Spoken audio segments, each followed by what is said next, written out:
তো এই বাড়িতে থাকতে অসুবিধা হয়, তাইলে 2-3টা বছর আমাকে সময় দাও, আমি তোমাকে নতুন একটা ফ্ল্যাট কিনে দিব। কি 2-3 বছর? আমি তো এখানে 2-3 সেকেন্ডও থাকতে পারবো না। আর তুমি না আমাকে খুব বলেছিলে তোমার টাকা আছে, পয়সা আছে, তুমি অনেক বড় লোক, 2-3টা ফ্ল্যাট আছে, কই গেল এখন ওসব? আর শেষে কিনা এই মাটির কুড়ে ঘরে আমাকে নিয়ে আসলে। তোকে আগেই বলেছিলাম বিয়েটা দেখে শুনে কর। আর তোর বাবা তোর জন্য একটা ডাক্তার ঠিক করছিল, আর তুই তো চাইছিলিস একটা বিজনেসম্যান হাজবেন্ড। এবার থাক তোর এই বিজনেসম্যান হাজবেন্ডকে নিয়ে কুড়ে ঘরে। আরে আমি কি করে বুঝবো যে ও এতদিন আমার সাথে মিথ্যা কথা বলেছে?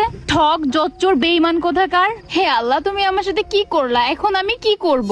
আরে দোস্ত শোন, এখনো সময় আছে, ওরে ডিভোর্স দিয়ে এখনই এখান থেকে চল। আর এর চেয়ে তোর বাবার দেখা ডাক্তারের ছেলে অনেক ভালো। তুই একদম ঠিক বলেছিস। এই চিটিং বাস ফ্লডের সাথে আমি আর এক মুহূর্ত এখানে থাকবো না। আর একে তুমি পুলিশে দেবো। আরে বাবা আসো।